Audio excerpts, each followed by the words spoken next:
Admiral Jihokim pressed his face against the cold glass of Seoul Station's observation deck. Far above Earth's blue atmosphere, strange crystalline ships floated like deadly jewels against the black of space. They had been there for 3 days now, silent and motionless. "Sir, the alien vessels are not responding to any communication attempts," Captain Hannah Lee said as she approached with a data tablet in her hands. Her voice was steady, but Jiho could see the worry in her dark eyes. Jiho nodded slowly.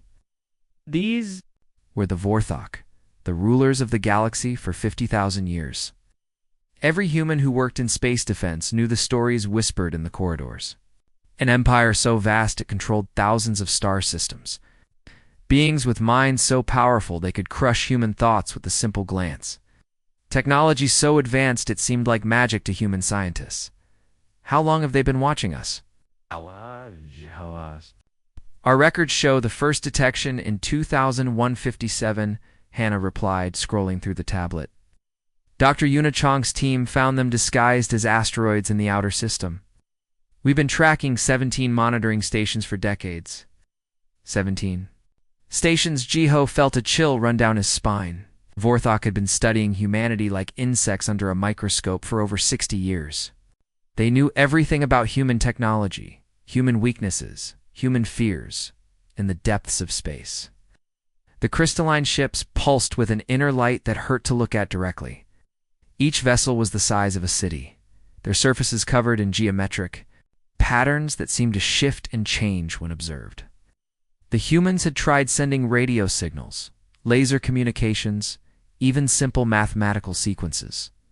Nothing worked. The aliens remained as silent as death. "What do our intelligence reports say about their methods?" Jiho asked. Hannah's face grew pale. "It's always the same pattern, sir. They observe a developing species for decades, sometimes centuries. They catalog their technology, their culture, their military capabilities. Then they make contact with a simple message: join the Empire or die. And how many species have chosen to fight? According to our deep space listening posts, none in the last 1,000 years. The ones that resisted were completely destroyed. Their worlds turned to glass and ash." Jiho walked along the observation deck, his military boots clicking on the metal floor. Through the transparent aluminum windows, he could see Earth below. Cities sprawled across continents, their lights twinkling like stars. 7 billion humans lived down there, going about their daily lives. Most had no idea that death floated silently above their heads. "Tell me about Project Deeproot," Jiho said quietly. Hannah glanced around nervously, then leaned closer. "Sir, you know that information is classified at the highest levels." "I don't have clearance for it. Tell me what you can," Jiho interrupted. "We may not have much time left." Hannah hesitated, then spoke in a whisper. "Rumors say we've been reverse engineering alien technology for decades. Every time the Vorthok lost a probe or monitoring device, our recovery teams were there. Dr. Minho Park's research division has been working around the clock in hidden facilities." Jiho had heard the same whispers. Deep underground laboratories where Earth's brightest scientists worked with alien materials, crashed drones that fell from space and disappeared into government facilities. Technologies that shouldn't exist. Being tested in remote locations. "Do you think it's enough?" Hannah asked. Before Jiho could answer, his communication device chimed with an urgent signal. The device projected a small hologram of President Taeyun's face, his expression grim. "All military commanders report to Mount Fuji Base immediately," the president said. "We have received first contact from the Vorthok Empire." The hologram flickered and died. Jiho felt his stomach drop. After 60 years of silence, the aliens were finally ready to speak. He knew what that meant. Across the galaxy, this moment had played out thousands of times. The moment when a species learned its fate. "Prepare my transport," Jiho ordered. And Hannah sent a coded message to all deep space monitoring stations. "Tell them to watch for any changes in alien fleet positions." As Jiho left the observation deck, he took one last look at the crystalline ships floating above Earth. They looked beautiful and terrible, like frozen lightning against the stars. Somewhere inside those vessels, alien minds were making calculations about humanity's future. The Vorthok had ruled the galaxy since before human civilization began. They had crushed countless species, absorbed their knowledge, and added their worlds to the empire. They possessed weapons that could shatter planets and technology that defied human understanding. But as Jiho's transport ship launched toward the secret base hidden beneath Japan's most famous mountain, he felt something unexpected. Not fear, but anticipation. Humanity had been preparing for this moment longer than most people knew. The question was whether 60 years of desperate preparation would be enough to face an empire that had dominated the stars since the dawn of human history. The crystalline ships pulsed with alien light, and in that light, the fate of two species would soon be decided. The massive Vorthok ship appeared above Tokyo without warning. One moment the sky was clear, the next moment a crystalline vessel the size of a mountain blocked out the sun. Similar ships materialized over New York, London, Moscow, and Beijing simultaneously. The alien vessels cast long shadows across the cities below, their surfaces shimmering with colors that had no names in human language. Supreme Overseer Kethver stood in the command chamber of the primary ship, his tall form draped in robes that seemed to be made of liquid starlight. His people had evolved beyond physical form millennia ago, but he maintained this appearance to intimidate lesser species. 6 eyes arranged in a circle around his elongated head, focused on the primitive world below. Kethver commanded, his voice echoing through crystalline corridors without the need for sound. In the secret facility buried 3 kilometers beneath Mount Fuji, President Minho Park stared at the wall of monitors showing the alien ships. Each screen displayed a different city, and above each city hung death incarnate. The facility had been built in absolute secrecy over 30 years, carved from solid rock and shielded against any known form of detection. "We're receiving a transmission on all frequencies," Communications Officer Yuna Chang reported, her fingers dancing across holographic controls. It's in perfect Korean, English, Chinese, Russian, and Japanese simultaneously. The main screen flickered, and Kethver's alien form appeared. When he spoke, the words formed directly in each listener's mind, bypassing the ears entirely. "Primitive beings of the third planet, you have been observed and catalogued. Your species designation is human. Your technological development has reached the threshold for imperial integration.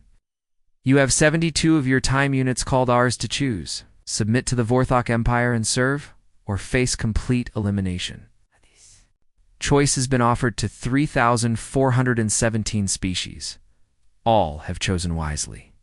The transmission ended, leaving the command center in absolute silence. General Jin,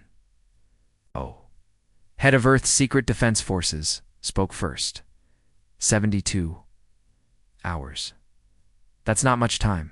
It's not meant to be," replied Dr. Ariesio, the head of xenopsychology. "Studies. They've done this before. The short deadline is designed to create panic and prevent organized resistance." President Park stood slowly, his weathered face showing no emotion. "How many species chose to fight?"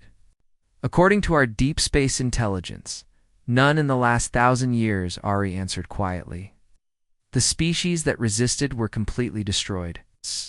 Not just their militaries or governments, every man, woman, and child. Every animal. Every plant, their worlds were left as dead rocks floating in space." Defense Minister Hannah Kim pulled up holographic displays showing the alien ships. "Our sensors can barely penetrate their hulls. Each vessel appears to contain enough firepower to crack a planet's crust." "What about Project Deeproot?" asked Admiral Tae Yoon. "Are we ready?" Dr. Yoon Park, the project's lead scientist, shook her head. "We need more time. Another week, maybe 2. Our hybrid systems are still in final testing phases." President Park walked to the center of the room, his hands clasped behind his back. Around him, the most powerful people on Earth waited for his decision. Above them, alien ships held 7 billion human lives in the balance. "We're going to ask for more time," Park announced. The room erupted in shocked voices. General O stepped forward. "Sir, with respect, They've given us their ultimatum. Species don't negotiate with the Vorthok Empire. Exactly, Park replied with a slight smile, which is why they won't expect it. Communications Officer Chang looked confused. Sir, what should I tell them? Tell them we need additional time for proper consideration of their generous offer, Park said calmly. Request that they return in 1 week to receive our formal response. You want us to ask the most powerful empire in the galaxy for an extension? Admiral Yoon asked in disbelief. Think about it from their perspective, Park explained. They've done this thousands of times. Every species either surrenders immediately or makes desperate military threats. No one has ever politely asked for more time to consider their options. Doctor. CO nodded slowly. It's psychologically unexpected. They'll interpret it as either supreme confidence or complete naivety. Let them think we're naive, Park said. 1 week gives Dr. Park's team time to complete the final preparations. It also allows us to position our assets without appearing threatening. The transmission was sent within the hour. The response came back surprisingly quickly. Kethfer's image appeared again on the main screen. This time, something that might have been amusement flickered across his alien features. Interesting. Your species requests additional time for consideration. This eye is unprecedented. Very well. You shall return in 7 of your days for your final answer. Use this time wisely, humans. It will be the last gift you receive from the Empire. As the transmission ended, the massive ships began to fade from view, their cloaking systems re-engaging. Within minutes, the skies above Earth's cities were clear again in the command center. President Park turned to his assembled staff. We have 7 days to finish 50 years of preparation. Dr. Park, how quickly can you complete the final systems integration? If we work around the clock, we can be ready, Yoon replied. Then let's get to work, Park said. The Vorthok Empire has ruled the galaxy for 50,000 years. In 7 days, we're going to show them what happens when they threaten a species that's been watching, learning, and preparing. 7 days pass like a heartbeat. Across Earth, hidden facilities worked without rest. In underground shipyards, carved from solid rock, the final preparations were complete. Admiral Tae-yoon stood on the bridge of the battleship Seoul's Revenge, watching his crew make last-minute system checks. Sir, all ships report ready, Captain Jiho reported from his station. Around them, the bridge hummed with activity as officers monitored displays showing hybrid human-alien technology that shouldn't exist. How many vessels do we have? Tae asked. 47 combat ships, sir, all equipped with reverse-engineered Vorthok shield systems and weapons. Tae nodded. For 60 years, every time a Vorthok probe crashed or malfunctioned, human recovery teams had been there. Piece by piece, component by component, Earth's scientists had built copies of alien technology. They had learned to combine Vorthok energy, systems with human engineering, creating something entirely new, above Earth's atmosphere. Space shimmered as the Vorthok ships decloaked. Supreme Overseer Kethfer materialized on his command deck, expecting to receive humanity's surrender. Instead, his sensors detected something impossible. Report, Kethfer commanded his tactical officer. Overseer, we are detecting 47 unknown vessels moving into attack positions. Their energy signatures are ... strange, partially familiar, but wrong somehow. Kethfer's 6 eyes focused on the main display. The human ships looked crude compared to Vorthok vessels, but their energy readings were disturbing. Impossible. This species has barely achieved chemical propulsion. How do they possess energy weapons? On Earth, President Minho Park sat in the Deep Command Center, watching the tactical display. Admiral Tae, you are authorized to begin operation. Freedom.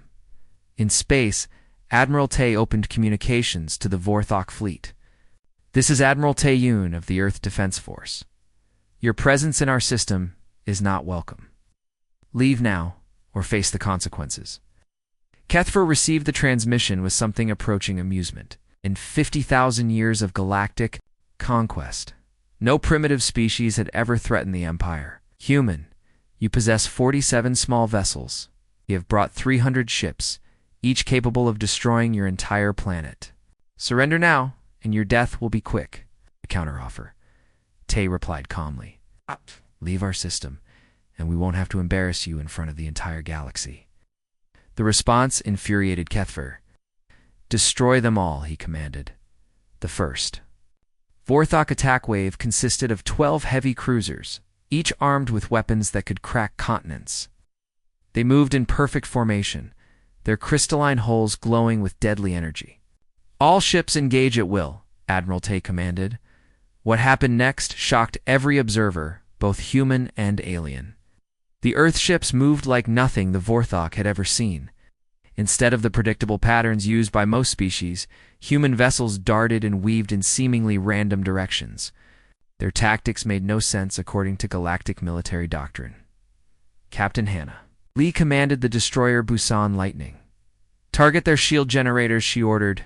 Remember, we know exactly where they're located. Human weapons were crude kinetic projectiles combined with energy disruptors, but they struck Vorthok shields at precisely the right frequencies. Shields that had never failed before flickered and died under the assault. Impossible, Kethver roared, as 3 of his cruisers exploded in brilliant flashes. How do they know our shield harmonics? The answer was simple but terrifying. Humanity had studied crashed Vorthok technology for 60 years. They knew every weakness, every design flaw, every vulnerability that the Vorthok had never bothered to fix because no enemy had ever exploited them. Lieutenant Jin Choi piloted the fighter, Guangzhou Wasp, through a cloud of Vorthok debris. They're trying to use their mind control weapons on us. Report your status, his squadron leader replied. No effect, sir. I feel nothing but anger. This was perhaps the most shocking discovery for the Vorthok. Their psionic weapons, which could crush the minds of most species, had zero effect on humans. Human brains were too chaotic, too unpredictable. Where other species had ordered thoughts that could be dominated, humans possessed minds that jumped randomly between ideas, emotions, and memories. It was impossible to control chaos. Dr. Yuna Chang monitored the battle from her research station. Admiral, the Vorthok are broadcasting distress signals across multiple star systems. They're calling for reinforcements. Let them, Tay replied. In fact, make sure those signals reach every oppressed world in the galaxy. Let everyone see what's happening here. The battle lasted only 20 minutes. When it ended, the mighty Vorthok attack force was floating debris. Not a single human ship had been destroyed, though several were damaged. Kethver stared at his tactical display in horror. In 20 minutes, a primitive species had accomplished what no civilization had managed in 50,000 years. They had defeated Vorthok forces in open combat. Overseer, should we retreat? His tactical officer asked. Never, Kethver snarled. Send a message to the High Command. Request the full battle fleet. We will glass this world and every rock in this system. But across the galaxy, other species were already receiving the signals. On 1,000 oppressed worlds, beings looked up at their Vorthok overlords with new hope. For the first time in millennia, the Empire had been defeated in his command center. President Park smiled grimly. Phase 1 is complete.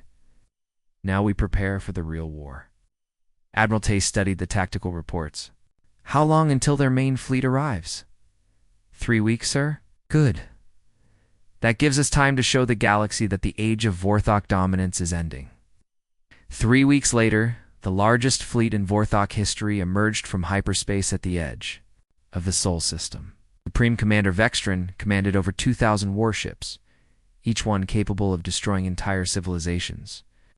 This was the Empire's ultimate response to the impossible defeat at Earth. Begin deep scans of the system.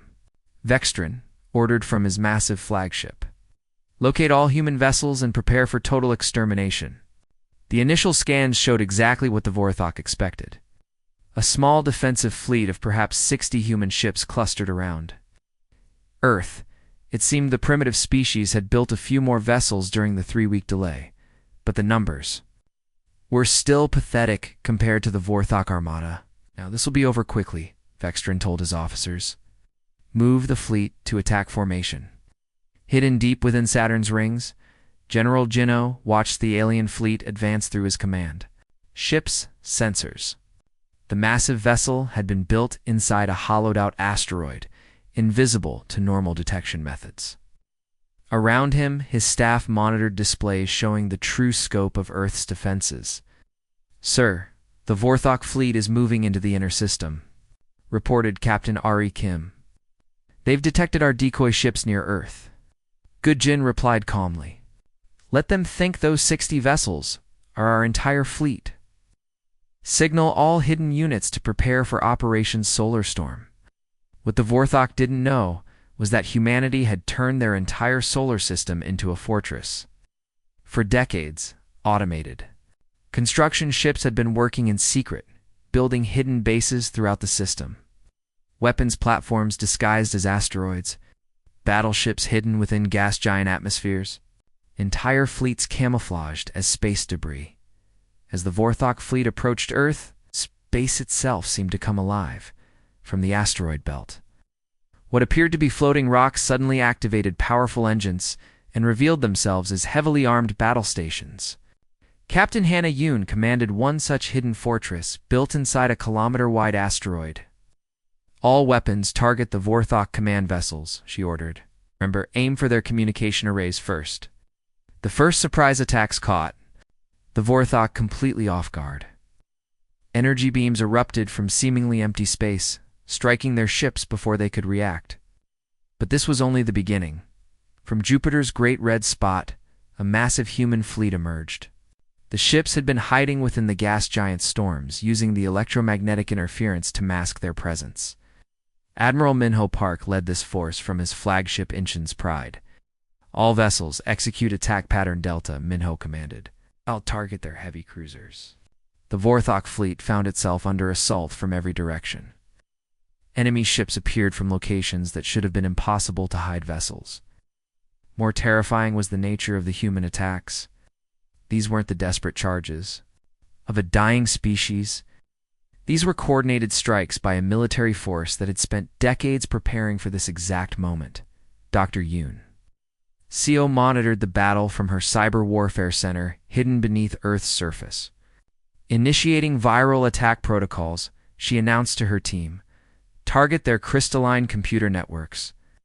The human computer viruses were perhaps the most devastating weapon of all.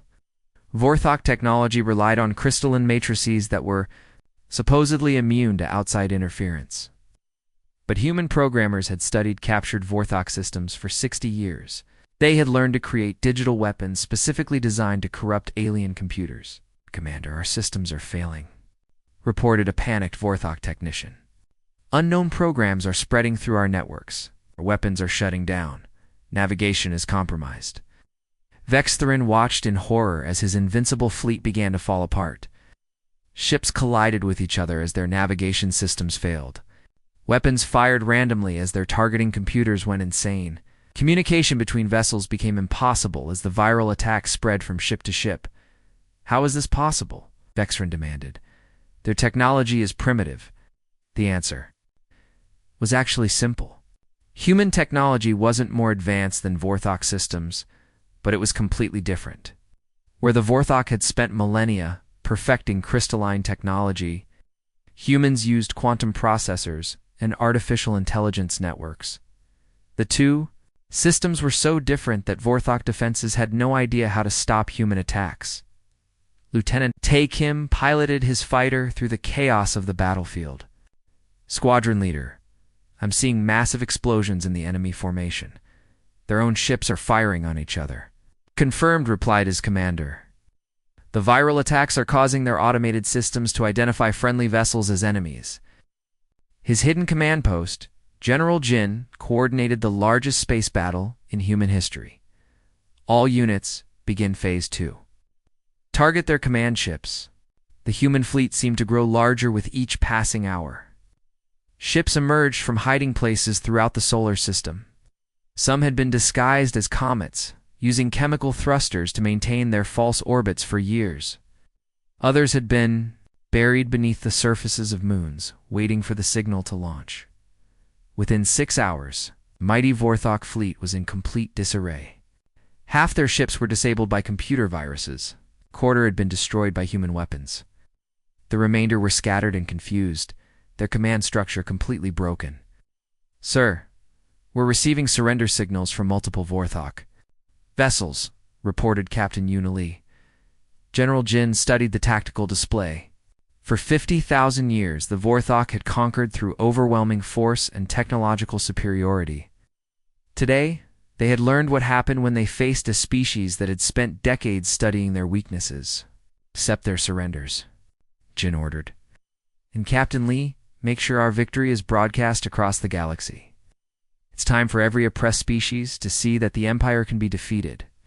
6 months after the Battle of Seoul, the galaxy was burning with revolution. On 1,000 different worlds, species that had been slaves for millennia looked up at their Vorthok overlords with weapons in their hands and hope in their hearts. Director Haeon Choi stood in the newly constructed orbital station above Earth, watching live feeds from across the galaxy. The massive space station served as headquarters for the Galactic Liberation Network, a growing alliance of free worlds that had thrown off Vorthok rule. "Report from the Rigel system," announced Communications Officer Yuna Park. "The Zephyrians have successfully driven out their Vorthok governors. They're requesting technical assistance with captured Empire weapons." "Approved," Han replied. "Send them Dr. Minho's latest weapon modification guides." It had started with the broadcast of humanity's victory. Within days, the impossible news had spread to every corner of the galaxy. The invincible Vorthok Empire had been defeated by a primitive species from a backwater world. More importantly, the humans were sharing their methods freely with anyone willing to fight. Captain Jin Lee commanded one of dozens of human ships now traveling between star systems, delivering weapons and technical knowledge to rebel forces. His vessel, the Busan Freedom, had just completed its third supply run to the Andorian colonies. "Captain, we're receiving distress signals from the Cygnus sector," reported his tactical officer. "The Vorthok are attempting to retake the mining worlds there. Set course for Cygnus," Jin ordered. "Signal the Liberation Fleet. It's time to show the Empire what happens when they try to reclaim lost territory." The Liberation Fleet had grown from humanity's original 60 ships to over 5,000 vessels from dozens of species. Each world that joined the alliance brought their own ships, their own weapons, and their own burning desire for freedom. On the bridge of the flagship Seoul's victory, Admiral Tae-yoon coordinated the largest multi-species fleet in galactic history. Sleek human vessels flew alongside the organic bioships of the Verdani. Crystalline Andromedan cruisers moved in formation with the massive dreadnoughts built by the industrial forge worlds. "All ships, we jumped to hyperspace in 30 seconds, Tae announced. "Remember, our mission is liberation, not conquest. We destroy Vorthok forces and free the oppressed, nothing more." This was the key difference between the Liberation Network and the old Empire, where the Vorthok had ruled through fear and domination. Humanity offered something revolutionary: genuine cooperation between equals. Dr. Ari Choi worked in her laboratory aboard the research vessel Gwangju Innovation, developing new technologies. By combining knowledge from dozens of different species, the Vorthok had hoarded scientific discoveries for themselves. The Liberation Network shared everything freely. "The neural disruptor network is complete," she announced to her multi-species research team. "Any Vorthok attempt to use mass mind control will now trigger automatic countermeasures across 30 star systems." The neural disruptors were perhaps humanity's most devastating contribution to the war. The Vorthok's greatest weapon had always been their ability to control the minds of entire populations. But human-designed devices could now detect and block psionic attacks, rendering the Empire's primary advantage useless in the ruins of the Vorthok capital world. Former Supreme Overlord Kethver sat in a prison cell, staring at the holographic display showing the collapse of his empire. World after world appeared in red on the galactic map, indicating systems that had joined the rebellion. "How?" he whispered to his human guard. "How did your primitive species accomplish this?" Lieutenant Hannah Kim looked at the fallen alien leader with something approaching pity. "You made the same mistake every tyrant makes. You thought strength came from making others weak. We learned that real strength comes from making others strong." The guard was right. Vorthok had spent 50,000 years suppressing other species. preventing them from developing advanced technology or forming alliances. They had created a galaxy full of potential enemies who were just waiting for someone to show them how to fight back. President Yoon Park addressed the Galactic Council from her office in New Geneva. Representatives from over 200 species filled the assembly hall, both in person and through holographic projection. It was the first truly democratic galactic government in recorded history. "The Age of Empire is ending," she announced. "We are not here to replace Vorthok tyranny with human tyranny. We are here to build something new. A galaxy where every species has the right to determine its own destiny." The applause that followed came from beings with tentacles, claws, wings, and forms that defied description. But despite their physical differences, they all shared the same desire for freedom that had driven humanity to fight against impossible odds. Within a year, the Vorthok Empire had shrunk to a handful of core worlds. The mighty fleet that had once terrorized the galaxy was scattered and broken. Most importantly, the Galactic Communications Network now carried human-designed signals that made it impossible for the Vorthok to coordinate their remaining forces. On Earth, Admiral Jehoiakim stood once again at the observation deck of Seoul Station. But instead of looking up at alien conquerors, he watched human ships departing for distant stars, carrying hope and freedom to worlds that had never known either. "Sir," Captain Yuna reported, approaching with her daily briefing, "the last Vorthok stronghold in the Magellanic Clouds has surrendered. The Empire is officially defeated." Jiho nodded slowly. 50,000 years of galactic tyranny had ended. In less than 2 years, brought down by a species that had barely learned to leave its own solar system. Earth had not just been getting started when the Vorthok arrived. It had been preparing to finish what they began the moment they cast their shadow over a small blue world that refused to stay quiet in the dark.